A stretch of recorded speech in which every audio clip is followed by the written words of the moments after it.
350 animals बड़े जो हैं वो ईद के ऊपर बेचने जा रहे हैं। बकरा जो बेचा है वो 1400 रुपये पर केजी के हिसाब से बेचा है जी, जिसके अंदर अमृतसरी बीतल है, फिर राजनपुरी है, फिर मक्खी चीनी है और टैडी है। हर बंदे के लिए एक लिमिटेशन दी हुई है कि वो 900 रुपये से लेकर 1000 रुपये तक का जानवर ख़रीद सकते हैं हमारे पास। तो हमारे पास माशाल्लाह सारे देसी जानवर हैं और कुर्बानी में 2 दांत होना लाजम होता है, तो सारे 2 दांत हैं।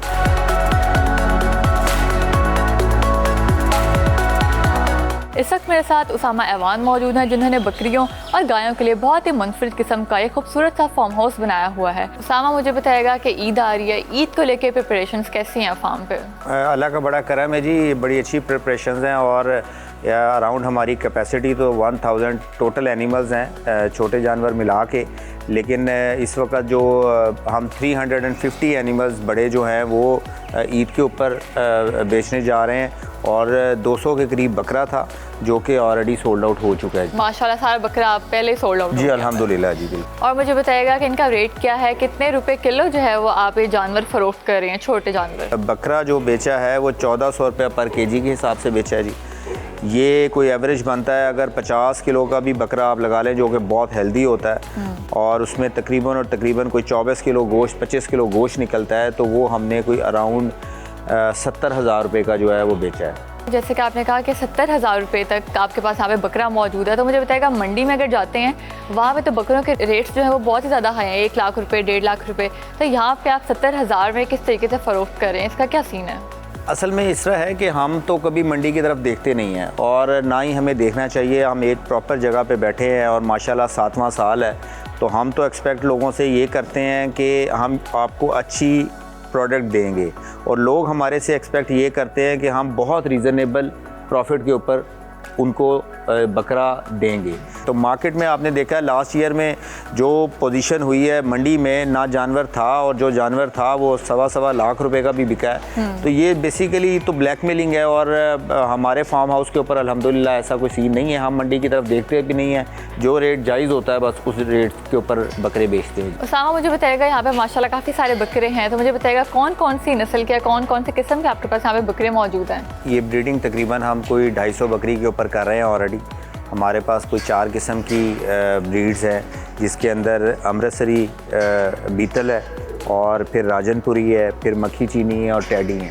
तो इन 4 ब्रीड्स को हम लेके आगे चल रहे हैं। माशाल्लाह आप किड्स देखें और हर तरह का माशाल्लाह आपको किड भी मिलेगा और माशाल्लाह सेहतमंद बच्चे जो हैं वो हम आ रहे हैं और हम इनको आगे लेके चल रहे हैं जी। मुझे बताइएगा कि आपके ख्याल में जो सबसे बकरों की जो अच्छी नस्ल है, या लोग जो आपके पास आके प्रेफर करते हैं कि हमें इस नस्ल का बकरा चाहिए, वो कौन सी होती है? देखें इस तरह के लोग भी स्पेसिफिकेशंस करते हैं? हाँ जी बिल्कुल। खूबसूरती के लिहाज से तो जो है वो राजनपुरी ब्रीड जो है वो सबसे टॉप ऑफ द लाइन है, लेकिन ये राजनपुरी ब्रीड लाहौर के अंदर इतनी जल्दी सेटल नहीं होती, तो हम राजनपुरी पे भी काम कर रहे हैं। लेकिन सबसे ज़्यादा जो अच्छी ब्रीड जो पल भी अच्छा जाती है, खूबसूरत भी होते हैं, वो मक्खी चीनी होते हैं। मुझे बताएगा कि फार्म हाउस जो है वो तुर्किश स्टाइल में आपने इसको बनाया हुआ है, तो मुझे बताएगा कि क्या खुसूसियात हैं इसकी?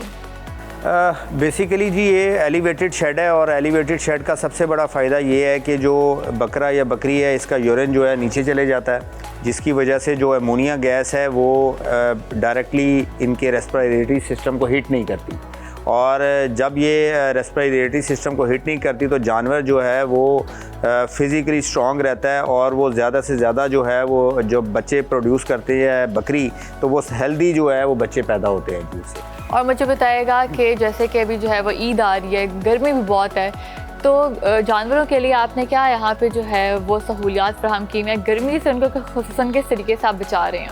अच्छा, नॉर्मली बकरियां जो है वो कंफर्टेबल होती हैं तकरीबन 25 डिग्री से लेकर 38 डिग्री टेम्परेचर तक। तो हम जो मैक्सिमम इधर टेम्परेचर हमारे पास आता है वो तकरीबन कोई 42, 43 या 44 पे चले जाता है। तो हमें एज सच गर्मियों से इतनी ज़्यादा प्रॉब्लम नहीं होती बकरियों के पॉइंट ऑफ व्यू से। सर्दियों के अंदर प्रॉब्लम होती है क्योंकि टेम्परेचर जो है वो 25 डिग्री जो आइडियल टेम्परेचर है उससे नीचे ड्रॉप होकर 4-5 डिग्री तक चले जाता है। तो गर्मियों के अंदर हमने तकरीबन हर जगह पे वेंटिलेशन आपने देखा है कि खुली है, तो हवा भी आती है और इससे कोई गर्मी का तासुर जो है ना वो ज़ायल हो जाता है जी। बिल्कुल। और मुझे बताइएगा कि जानवरों की खुराक क्या है, क्या आप इन्हें देते हैं?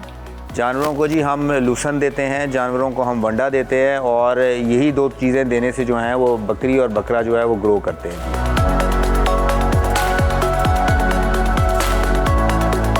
सामा मुझे बताएगा सबसे पहले कि गाय का क्या रेट है, कितने पर किलो पे आप इसको फ़रोख्त कर रहे हैं? इसमें 3 कैटेगरीज़ हमने रखी हुई हैं जी। एक तो कैटेगरी है बी कैटेगरी है, एक ए कैटेगरी है और एक A+ कैटेगरी है।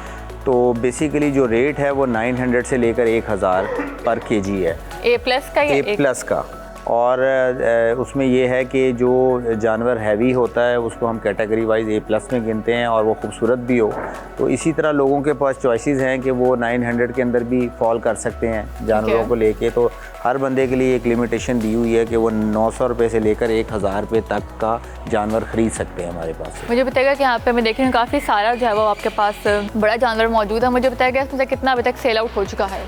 ये माशाल्लाह हमारे अभी तक ईद करीब 3 भी नहीं है और हम तकरीबन 50 के करीब जानवर तो सेल कर चुके हैं और सारे A+ कैटेगरी के हैं। मुझे बताइएगा कि यहाँ पे कैपेसिटी कितनी है आपके पास? जैसे कि आपने बकरियों के हवाले से बताया था कि बकरियाँ तो सारी आपके सोल्ड आउट हो चुकी हैं, तो क्या डिमांड इतनी थी या आप इसको और भी फर्दर आप इसको एक्सपेंड करना चाह रहे हैं? हमारी जो एक्चुअल कैपेसिटी है वो तो 700 एनिमल्स है जी, लेकिन इस दफ़ा हम 350 तक ही जा सके हैं। उसकी वजह यह है कि एक बीमारी आ गई थी FMD, foot and mouth disease, जिसको मुँह खोर भी कहते हैं। इस बीमारी की वजह से हमने मंडी से कोई जानवर जो है वो अपने हर्ड के अंदर नहीं डाला। उसकी वजह ये थी कि अगर वो एक जानवर भी इधर आ जाता तो वो सारे जानवरों को जो है वो बीमारी आ जानी थी, क्योंकि ये बीमारी वो है जो गोश्त के अंदर चले जाती है और अल्टीमेटली तो गोश्त जो है वो इंसानों नहीं खाना है। तो वो हमने फिर अवॉइड किया कि कोई भी जानवर ऐसा हर्ड के अंदर शामिल ना किया जाए। इनकी क्या खुराक है, इनको क्या देते हैं आप, इनकी टेक केयर किस तरीके से की जाती है इधर? खुराक तो हम वेरी करते हैं जी सीज़न टू सीज़न, लेकिन अभी आलूओं का सीज़न था तो हमने आलू इनको बड़े डाले हैं और साथ साइलेज डाल रहे हैं और साथ वंडा ऐड करवा रहे हैं। मुझे बताएगा कि यहाँ पे जो बड़ा जानवर है वो आपके पास कितनी इकसाम का है, कितने टाइप का है? जो हम लोग ज़्यादा पसंद करते हैं वो देसी जानवर पसंद करते हैं, और देसी जानवर जो हैं वो साहिवाल के भी होते हैं, चोलिस्तान के भी होते हैं, मिक्स भी होते हैं। तो हमारे पास माशाल्लाह सारे देसी जानवर हैं और कुर्बानी में 2 दांत होना लाजम होता है, तो सारे 2 दांत हैं। और जानवरों का जो वेट है वो 300 kg से लेकर 500 kg तक है जी।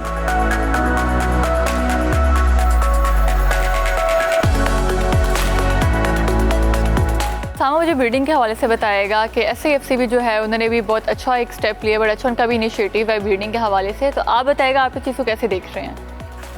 बिल्कुल, ये बड़ा आपने इम्पोर्टेंट क्वेश्चन पूछा है। SAFC जो है वो एक इन्होंने डिपार्टमेंट बनाया फोंगरो के नाम से, तो हमने उनको विज़िट किया है लास्ट मंथ और माशाल्लाह वो बहुत बेहतरीन काम कर रहे हैं। हमें बड़ी खुशी हुई है कि पाकिस्तान में अब बहुत सारी चीज़ें बड़ी राइट डायरेक्शन में मूव कर रही हैं।